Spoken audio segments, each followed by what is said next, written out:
Assalamualaikum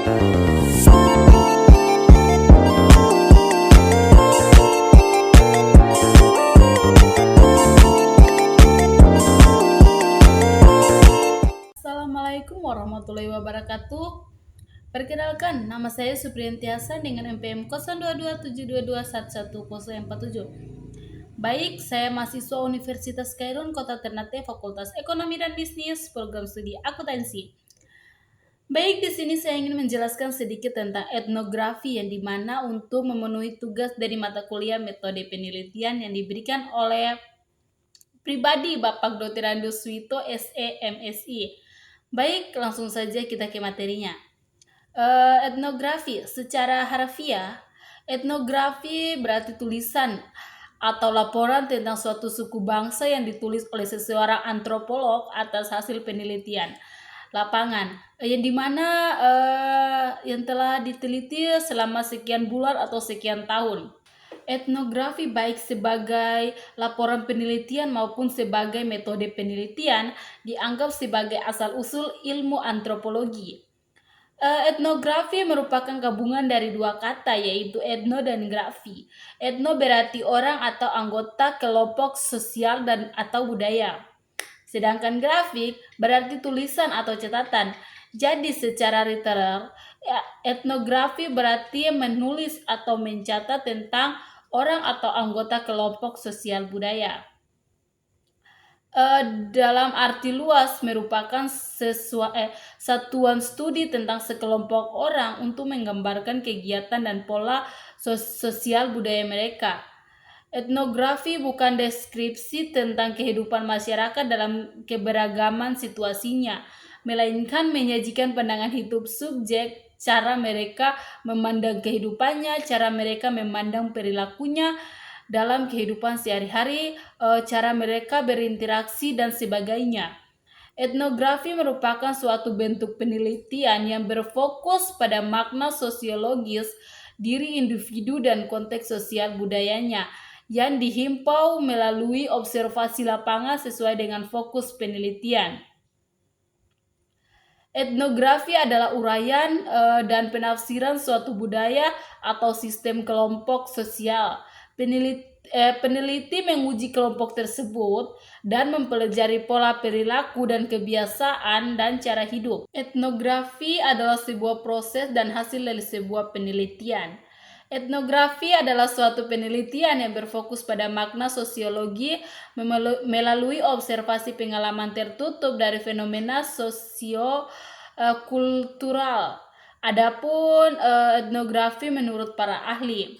Menurut Harris, seperti yang dikutip oleh Charles Well, etnografi adalah suatu dosen kualitatif di mana seorang peneliti menggambarkan dan menginterpretasikan pola nilai, perilaku dan kepercayaan serta bahasa yang dipelajari dan dianut oleh suatu kelompok budaya. Adapun menurut pendapat Spardley dalam Yad Mulyadi 1999, etnografi adalah kegiatan menguraikan dan menjelaskan suatu kebudayaan. Menurut pendapat Spinder dalam Yad Mulyadi 99 juga, dia mengatakan bahwa metode etnografi itu kegiatan antropologi di lapangan. Terus selanjutnya, penelitian etnografi mengutamakan adanya sense of realities. Penelitian yang dimana proses berpikir itu mendalam dan interpretasi atas fakta mendasarkan konsep yang digunakan. Mengembangkan konsep tersebut dengan pemahaman yang dalam serta mengutamakan nilai-nilai yang diteliti. Penelitian dengan metode etnografi memfokuskan pada pandangan subjek sebagai objek penelitian. Penelitian etnografi biasanya mengkaji kebudayaan dalam masyarakat yang merupakan konstruksi penelitian dari berbagai informasi yang diperoleh di lapangan. Dalam konteks kebudayaan masyarakat, yang tergambar adalah tingkah laku sosial masyarakat yang dilihat sebagaimana adanya. Selanjutnya ada asumsi penelitian etnografi, yaitu yang pertama ada etnografi mengasumsikan kepentingan peneliti yang prinsip utama dipengaruhi oleh pemahaman kultural masyarakat. Metodologi secara sungguh-sungguh menjamin bahwa pemahaman kultural umum akan diidentifikasi untuk kepentingan peneliti.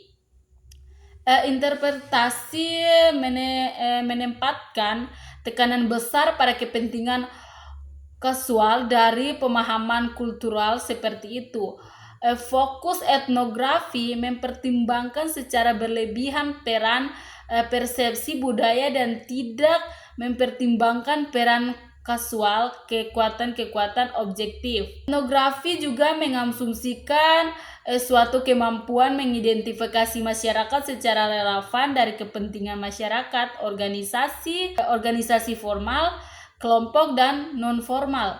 Dan persepsi tingkat lokal semuanya mungkin memainkan peran dalam banyak subjek yang diteliti.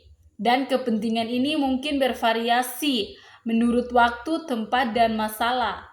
Etnografi juga mengasumsikan peneliti mampu memahami kelebihan kultural dari masyarakat yang diteliti, menguasai bahasa dari kebudayaan tersebut, dan memiliki temuan yang didasarkan pada pengetahuan komprehensif dari budaya tersebut.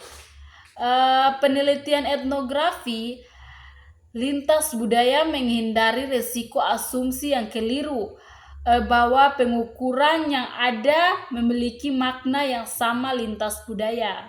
Ada jenis-jenis etnografi. Penelitian etnografi memiliki beragam bentuk, akan tetapi jenis utama yang sering muncul dalam laporan-laporan penelitian pendidikan adalah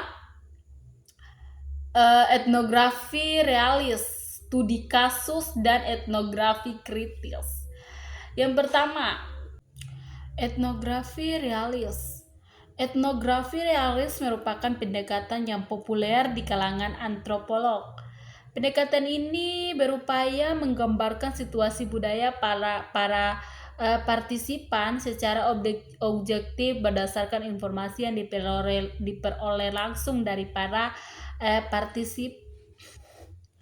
partisipan di lapangan penelitian, dan dipaparkan dengan menggunakan sudut pandang orang ketiga, yaitu peneliti mengungkapkan laporan penelitiannya melalui pandangan orang ketiga berdasarkan data yang diperoleh melalui pengamatan atas partisipan dan pandangan-pandangan mereka. Peneliti tidak melihat refleksi pribadinya dan berupaya bertindak hanya sebagai pelipu fakta-fakta. Peneliti juga memaparkan data-data objektif dalam bentuk informasi yang tertutup dan bebas dari afiliasi politik dan penilaian personal. Peneliti boleh mengikut sertakan data-data tentang kehidupan sehari-hari para partisipan yang disusun dalam kategori standar penggambaran kultural. Yang kedua, studi kasus. Sebagaimana bentuk etnografi, studi kasus didefinisikan yang berarti bahwa studi kasus diteliti terpisah dari hal-hal lain dalam dimensi waktu, tempat, dan batasan-batasan fisik tertentu.